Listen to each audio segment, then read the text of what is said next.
maybe one little caveat there for activists is leave your agenda at the door. Leave your pet issues or your important issues at the door. It has to be, first of all, coming from a right heart. Welcome to the Christian Citizen, part of the ministry of U.S. Pastor Council. We take head-on the mission of restoring godly citizenship as an effective ministry of the local Bible-believing pastor and church.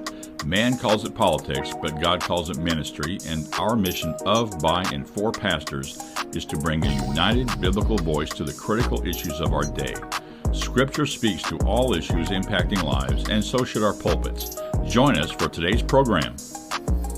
Hi, my name is Dave Welch. I am the founder and president of the U.S. Pastor Council, Texas Pastor Council, and this is the Christian Citizen Podcast, and one of our means of communicating information to pastors and lay leaders from a biblical viewpoint on both on current issues, as well as some of the basic biblical premise and principles that we base on why we call this ministry, not politics. And we're going to talk a little bit more in this episode today about that framework, but I'm going to talk expressly to our lay leaders more so today, those that are involved in grassroots involvement on issues, involved in local party affairs, and you're maybe a precinct chair, and you want to find a way to, how do you get your church more engaged? And I've heard that question a lot. So we're going to talk a little bit about that and address the fundamental issue from the lay leader's viewpoint. How do you approach it if the pastor has not initiated anything yet, at least in your church? Because there's a right way and a wrong way to do that. And there's probably multiple wrong ways to do it. But we're going to try to give you some guidelines on encouragement on maybe one of the right ways to approach that with. And so that starts with the concept of what we call Christian Citizenship 101. It's a kind of entry level. Here's how you start this. And so we're going to lay out some guidelines and go to really right away at addressing this, as we call guidelines for grassroots leaders, including party precinct chairs, on facilitating voter registration and voter mobilization in your church. Now, we want to really start out with addressing this. And this is available in a document that we will have on our website also that you can download and review and distribute. So these are well-established procedures that work well, but there's some good information and vital information that you need to know before you go approach your pastor. And the first of all is that the things like non-voter or nonpartisan voter registration and voter education, as well as get out to vote activities, are indisputably within 501c3 IRS guidelines.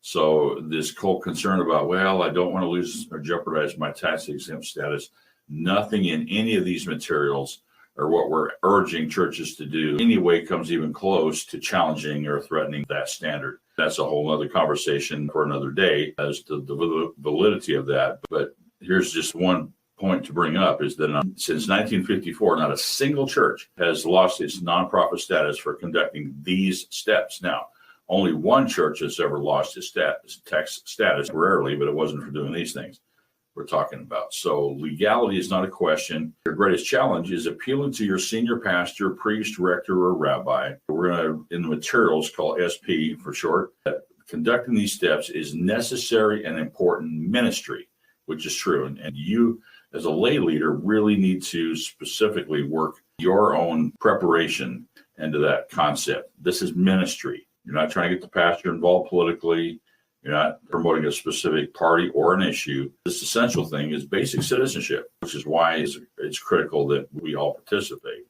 Now, step one is that you or somebody, or maybe you and somebody, that both have the trust and credibility with your senior pastor directly, and you can set up a meeting to visit personally, preferably, or by phone if necessary. I always encourage face-to-face and in person, so you can have a really direct dialogue and conversation with the pastor.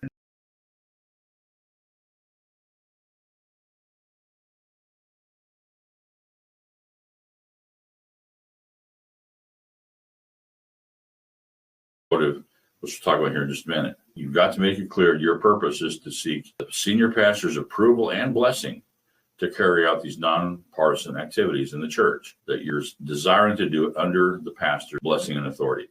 Now here, your purpose is to serve your pastor and your congregation, not access them to achieve political goals. And that's an important thing because, frankly, sometimes our zeal and our ambition get ahead of us, and we go charging in like a bull in a china shop And that's almost a guaranteed way to make sure nothing happens. Check your heart and make sure you're there to serve. It's ideal before you're meeting with your pastor, familiarize yourself with the content and these materials we have. It's Ministry Not Politics as a booklet. And then we have the biblical basis of civil government, and there are documents that you can access. We have training we actually do based on those as well, but you can read through them and familiarize yourself reasonably well with them. It's not complicated. And it's important, though, that you understand the essentials of what Scripture says and why this is a biblically defined and biblically defensible ministry, not a political activity. And also that it's important that you may be an elected official.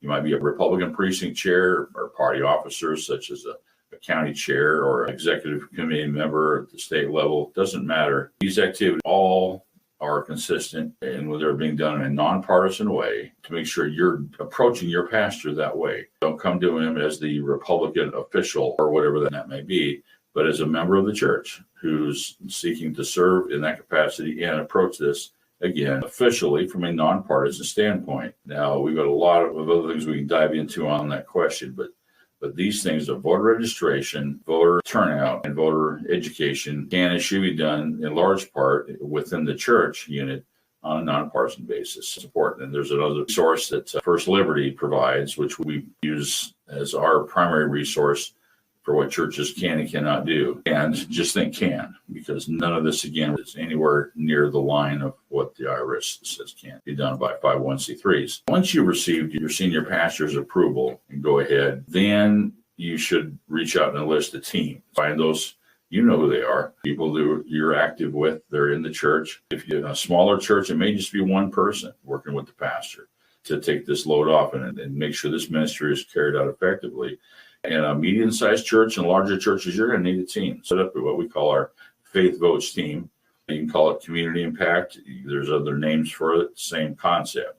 It's the team and the ministry leadership who's responsible for carrying out this mission in the church. We should ideally have, in the midst of all that, at least one certified deputy voter registrar to multiples, if necessary, to make sure that you can handle a voter registration. You don't have to. You can do it without a deputy registrar, but it's ideal to just get that covered and have somebody there. And we'll be facilitating trainings along with the county voter registrar offices. Church can even call the office themselves and they'll do training for just one church or one person, or you can plug into one that's out there. So that's an important component as well. Step 3, work with your pastoral and church administrative staff to secure the dates and times and places where you can be carrying these things out. And most churches look months ahead, of course, and usually well into the next year, but it's certainly months ahead by quarter planning to get these things on the calendar about what you're going to do. And there's a component or a document, and we're going to show this in just a minute, where we give all the steps to that, and we update that every election cycle to help the church make sure you're getting ahead of these and scheduling training, education, but also basic voter registration and voter awareness things when they need to happen. The documents we also, again, have on our website and is at Christian Citizenship 101 and Maximizing Church Vote. You can go to faithvotes.org to access those information. That's the specific page on our website that has most of our voter-related information there. So you can use that resource. And those are the basic steps that you need to do as a lay leader to help start the process of just the fundamentals and getting those wheels in motion. Look, and we know if these things are done effectively in any given church, that the turnout numbers will escalate dramatically. If the pastor leads from the pulpit and supporting and improving this ministry, you've got a good core of people that are carrying it out effectively, making sure that on a regular basis, maybe once a quarter, you're doing the voter registration activities. And then before each election, well before, you're preparing with information and getting that ahead of the congregation so they know what's coming up and all those things. And so that's what's important. And this document here goes into more detail in the steps of how to do that. It's called This Church Votes, Christian Citizenship 101. And it's basically how do you carry out those details of the process and taking these forward. So we're not going to go through all these details here because you can do that yourself. This is available in manual form. We have it available electronically on our website as well. We do training workshops for pastor leaders, church leaders on this too. These are just basic steps of both forming your ongoing ministry team. You got to get that in place first. And look, we can always do short-term project things, but what happens when the next election comes up?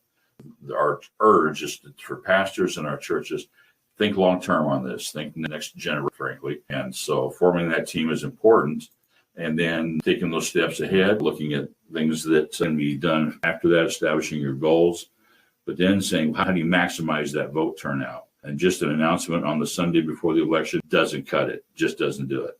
It's called building into the DNA of your church, the premise that voting is an effective part of your ministry as a church, and that everybody does it. This just lays out, for example, that everybody votes really in truth, that in every church, every eligible voter will vote in every election. And this talks a little about the details of what that means. Read that, because I think it'll help you understand that. And there's a lot more detail and scripture behind that we do in our institute training, but this is just a good overview of that. Nothing of voter registration drive. You'll see here's the steps, basically. And it's common sense. Lots of churches have done this. Some do it very, very effectively. It's not complicated. And just do it in the way that matches and fits within what we call the orthopraxy, the way your church does things. But doing it visibly, where the church knows about it, how do you reach through both, as we can see, churches have done this in the pews, where they just pass out voter registration cards. And the reason we urge to have a deputy registrar available is to make sure everything's done in conformance with state and local laws in relation to voter registration. But this is an important first step, obviously. You can do it, obviously, have a voter registration booth in your foyer. And you can do that, for example, every Sunday. Or you can do it designated Sundays in which you've got your team ready. People can come out and say, hey, I moved just recently, and so I need to update my voter registration. Or we just moved from out of state. Or haven't voted for a while. Is my voter registration still active? Having a booth there that's visible and accessible is very valuable as well, and doing that there in the foyer. And you can also utilize your church lists, and church can actually match your church list against the voter rolls. The voter registration rolls and the turnout rolls are public information. You can go to your county elections office and the county voter registrar's office, which in some cases, like in Texas, is the tax assessor collector's office. And you can get a list of the registered voters and match those against your church list if you have the interest in doing so. And you can see who's registered and who's not. Now, it takes some work and takes the understanding of the database. And we all understand how imperfect lists are. But that's, again, another way to do that as well. And you can do the same thing with voter turnout. It doesn't say how people voted, but it shows that they voted. So even for pastors who really wanted to know, you can take and match your church list that you have, whatever length that it shows of the people who attend, and match that against the voter rolls. And at least come up with a general idea of how many of your folks are voting. Those are, again, tools, resources, and you can do data tracking. There's also a process of, again, we lay out how do you maximize your church vote.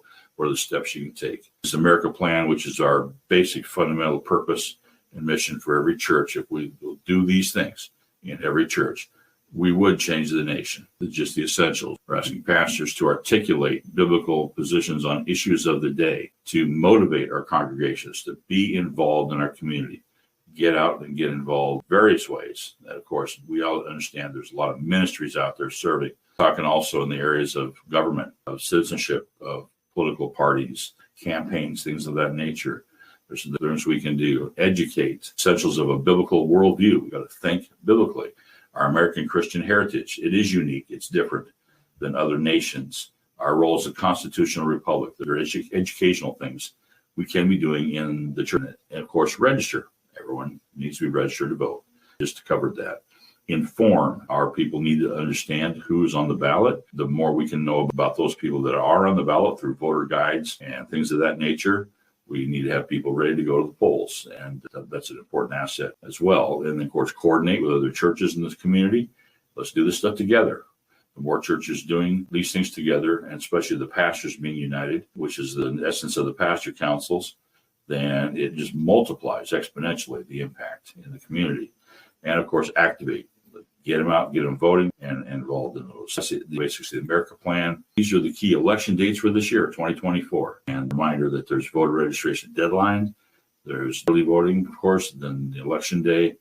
Those are dates we need to have as we're factoring in the planning on when we're doing things like voter registration, because there is a deadline. So the more we get ahead of that, the more we get done, the more people are prepared and ready to go on the field. It's called This Church Votes Plan. How do you maximize the voter turnout? Here are the dates and things you can do Sunday by Sunday in the fall for the elections as examples of what churches can be doing. This particular sheet is just a simple 10 basic biblical reasons why we should vote. And there's much more than this, but these are the kind of things that we address. And let me just wrap this up in the sense of those of you who are lay leaders wanting to reach your church. Now, if you're an Easter bunny and a Christmas elf, then you're probably not going to get a lot done. If you're one of those that shows up at church, when you feel like it, then don't go to your pastor and expect to get a whole lot of response. And it's not because the pastor doesn't consider you important. You just haven't earned the credibility and the trust to bring something to the pastor and ask of them, look, this works. This is real life. And pastors have reason to be cautious and every pastor out there that I know is approached all the time with people about their pet project. Pastor, we need to do this. Pastors, by the very nature of their role as a shepherd, have a responsibility to weigh everything carefully. And you're going to receive things much more quickly and much more willingly if it's by somebody you trust. Human nature, this is not complicated, right? So that's the first step. The ideal is for that person who has leadership credibility in the church with the pastor, you go to that pastor, go to your pastor. I mean, if you're not the right person to do this, then you need to spend some time finding out who the right person is. If you don't have that, then reach out and make an appointment and sit down with the pastor and just be candid. The important part, again, is what's in your heart. And are you there to serve or there to push an agenda that doesn't mean it's an unbiblical agenda, but it may be yours, not that of the pastors. And every pastor is called, I should say.